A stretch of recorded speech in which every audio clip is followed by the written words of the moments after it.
Hi అందరికీ నమస్కారం. Welcome to 1-to-1 podcast with doctor Vishal Reddy గారు. ఈరోజు డాక్టర్ గారిని అడిగి కొన్ని హెల్త్ టిప్స్ తెలుసుకుందాం. హాయ్ సార్, ఎలా ఉన్నారు? I'm good.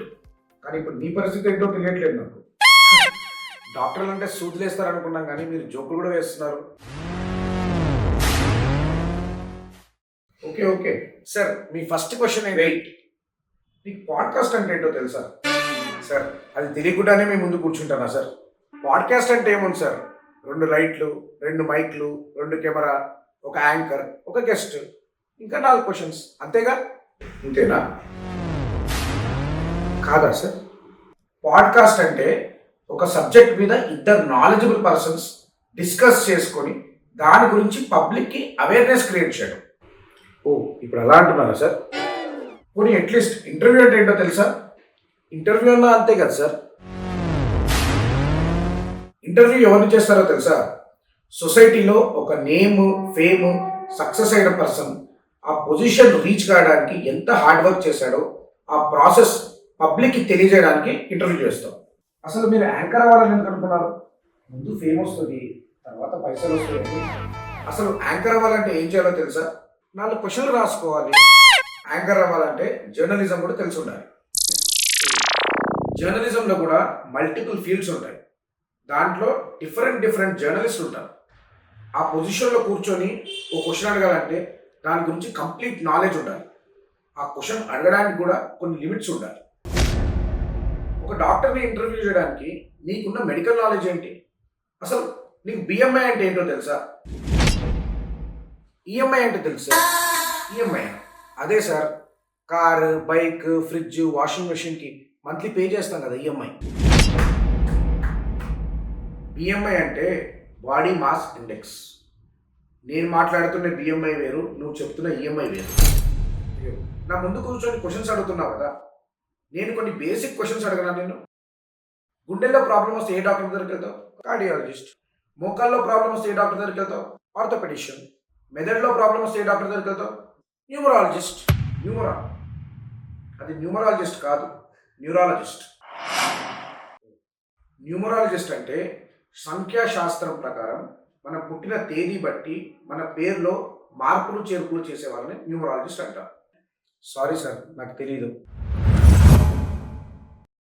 నువ్వేం చదువుకున్నావు? Degree sir. నువ్వు ఫేమస్ అవ్వాలనుకోవడంలో తప్పులేదు. I'm not discouraging you. దానికోసం ఫన్నీ రీల్స్ చేసుకో, బ్లాగ్స్ చేసుకో, ప్రమోషనల్ వీడియోస్ చేసుకో, అంతేగాని హాఫ్ నాలెడ్జ్తో డాక్టర్ ఇంటర్వ్యూ మాత్రం చేయవు. ఒక డాక్టర్ అవ్వాలంటే 5 years MBBS, 3 years specialisation, 3 years of super specialisation, అంటే almost 11 to 12 years of hard work. ఇంత ఎక్స్పీరియన్స్ని హాఫ్ నాలెడ్జ్ ఉన్న నీ ముందు ప్రజెంట్ చేస్తున్నందుకు it is very pitiful boss. Doctor profession అనేది చాలా risky. Because day in and day out we deal with life. ఒక చిన్న పొరపాటు జరిగినా కానీ ఆ మనిషికి, ఆ కుటుంబానికి ఒక పెద్ద disaster.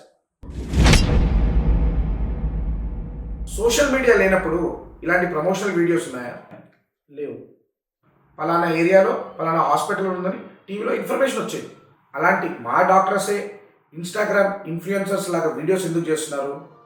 To create public awareness, అంటే హెల్త్ పట్ల పబ్లిక్కి అవగాహన కల్పించడానికి.